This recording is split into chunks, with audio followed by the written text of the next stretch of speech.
Welcome to Small Town USA. Welcome to the Rust Belt. Welcome to southwestern Pennsylvania. Never heard of this place? Well, I'm not surprised. Come on, let me take you and show you a little bit around my town.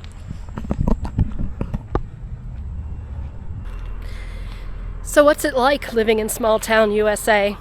Well, as a girl who grew up very rurally, I'd say that the most important thing is community. Whenever you live so removed from much of the world, it's really important that you have a strong sense of community and that you pull together whenever times are tough and that you are there for each other when times are tough. People here certainly don't look to the government whenever they need help. They look to the community. Like I said, community is everything here.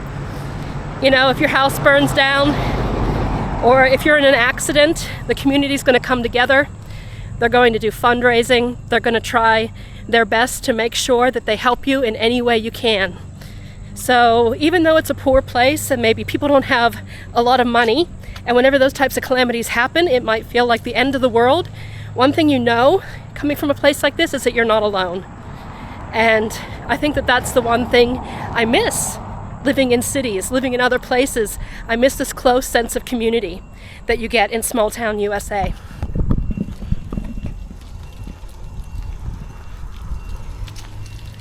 And it's fall here. Isn't fall just a beautiful time in this part of the States? The leaves aren't turning quite as much as they usually are. It's been a really hot fall. That's why I'm here in a t-shirt, even though it's October.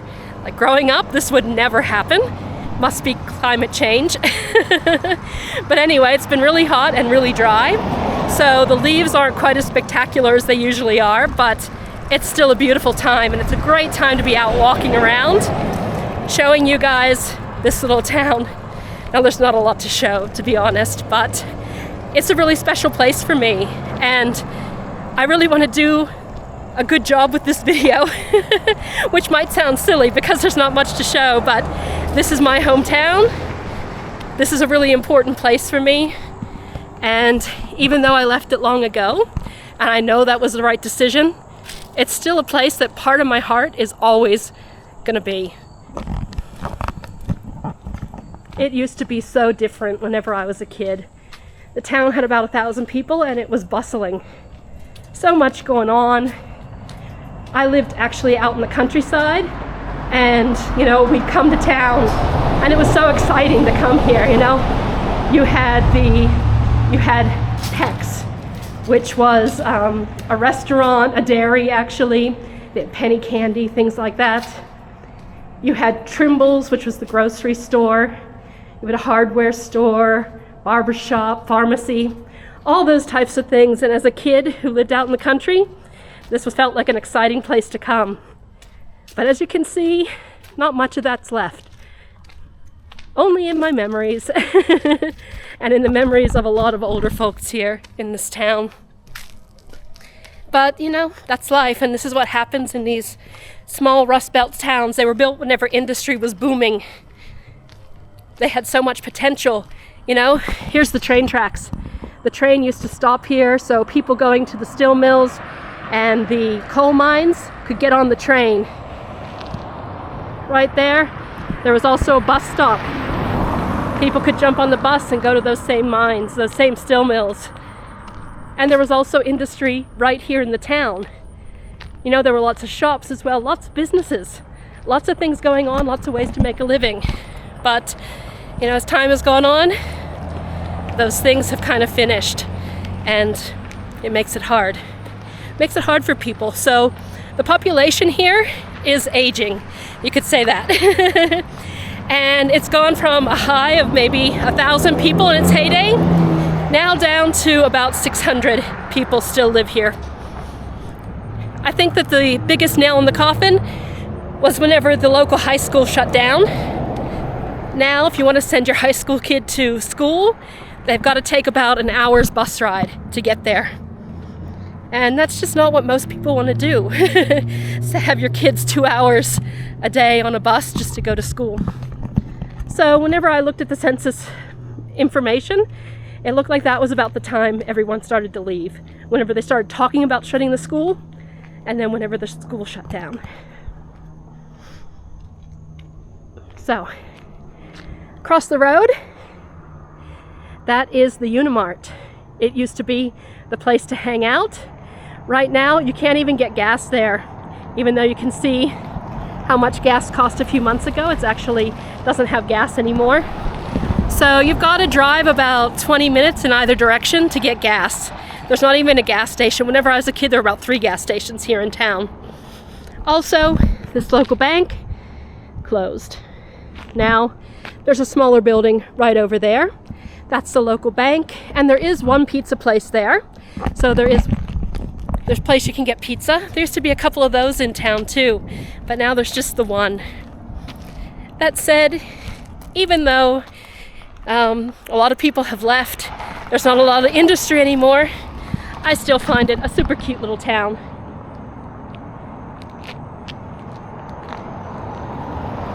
They try really hard to keep it nice. There's not a whole lot of derelict buildings and things like that, like you see in some of the other Rust Belt towns, but there are some. And they're actually supposed to have someone coming in to tear those down, so it should be looking a little bit better in a few months.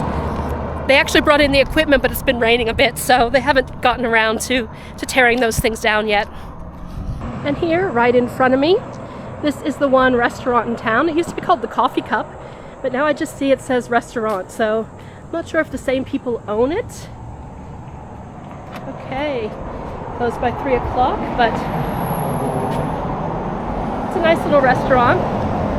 And over there, that's the post office. They've been threatening to close that down for years now, but it's managed to stay open and persevere.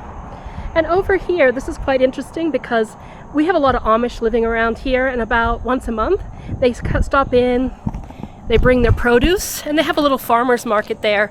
And they go to different towns and do this so that the locals can go and buy some fresh produce from the Amish, things like that. I'm not near Lancaster, so basically there are a lot of places here that are just single farms or a couple of farms of Amish together. And they come out, and they also come out and put roofs on houses, those types of things. So the little community here also has close contact with the Amish here in Pennsylvania. And this is the main road through town. Pretty quiet, to be honest.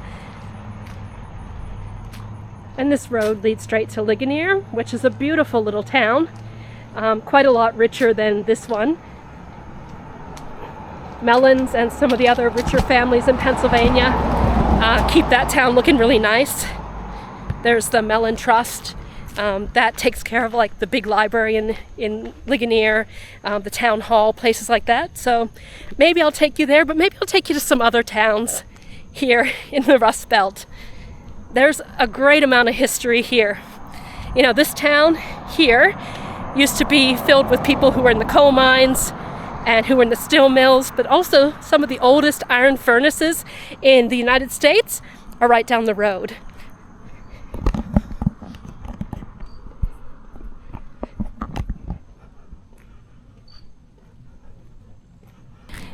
We're coming up on the hub of the activity here in this little town here in southwestern Pennsylvania. I'll be there in a moment. This is my mom's hangout. Right there, you can see the sign. That's the senior center here. Every weekday they have lunches. The seniors get them for $2. There's a lot of widowers in this town and such, and it's a great way for them to get to have a meal with someone, come into the center, sit down, eat together. They also have exercise classes 3 days a week, which my mom goes to religiously. They have bingo. They're the ones that organize a lot of the tours around to other towns, other cities, all of that because there is such an aging population here. They do a lot. So that is the Center for Active Adults. And once again, it's all about community. Building community, building a place for people to get together so that you don't feel lonely here in this countryside. But that's also why I think it's probably not going to be a place that gets many children and families because there isn't a lot for young people to do. The only thing that's left is kind of the stuff that older people like to do. Look at that beautiful blue sky though. What a glorious fall day. There's nothing like fall in southwestern Pennsylvania. It's a gorgeous place. So, how would I classify rural people living in the US? Tough, hardy, and would do anything for you. I think those are the things. You know, you have to rely on yourself a lot whenever you live in these kind of communities, and rely on your community. So, definitely hardy. And you can't be too soft. You know, things are tough here. But whenever the going gets tough, the community pulls together, which means no matter how long that you're gone for, if you need help, the community is always going to be here for you. So, you know, that's reassuring in these times. And I think it's something that the place really has going for itself. That said, some newcomers will often say that, you know, people aren't friendly. It's tough to get to know them. And I think that that's true too. I think they don't trust easily, especially, you know, outsiders. But if you're in need, I do believe 100% with all my heart, the people in this community are going to be there for you, and they'll help even if you're not from here. You know, it's just they don't give their friendship that easily. All right, so I'm going to take you off the main road now. We'll go back this way. This is actually the way to get to my mom's place. But there's a couple of interesting things here. There used to be some industry in this town whenever it was in its heyday. I'll show you one place in a moment, but another thing it had a sauerkraut factory in town. It also had a wood mill, feed mill, those types of things, along with the other businesses. And if you look there, you can see the coal-fired power plant. Now that's the one industry that's still working here, that's still alive, but they're supposed to be getting rid of that by 2026. They're supposed to be shutting it down, so that will really be the last of the industry that's here in town, or just outside of town, shut down. So it kind of feels like it's really an end for the town. There's really not much going on anymore. But there, kind of right in front of me, I don't know how well you can see it yet, this used to be a sewing factory. It's actually the place my mom worked whenever she first got married to my dad. They made overalls, they made lots of pants, capris, things like that. So it was a fully functioning sewing factory back then, but it's been closed for about 40 years now, and you can see it's just an eyesore now. But this is one of the buildings they're supposed to be coming in, cleaning up. They were just waiting for the rain to stop, so hopefully they get in. Maybe even by the time I leave, this might be gone. Lots of houses, kind of same. Lots of houses, each with a plot, nicely mowed lawns. Beautiful day here in western Pennsylvania. And like I said, I grew up in a farm in the countryside outside of town here. My mom, whenever she got in her 70s, decided the farm was too hard to keep going and decided to move back into town. But she has tried to bring a bit of the countryside with her. So there are a lot of trees she's got planted. Not sure what type of trees these are, but I know she's got a little bit of everything. Here's the garden. Still has lots of tomatoes and peppers, things like that. It is the end of the season though, so that's almost done. And then she also has a few berry patches, and I've been raiding these ever since I got in. Look at those berries. Those are beautiful, aren't those? Oh, let me get another one. Oh, here we go. Yeah, there we go.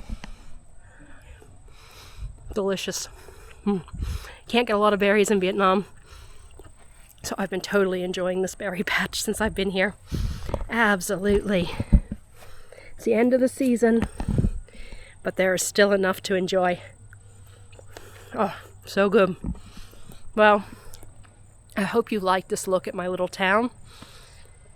I know there's not a lot to see. I know there's not a lot to show you, but there are thousands of towns like this in the US. It's not all big cities with homelessness and drug problems.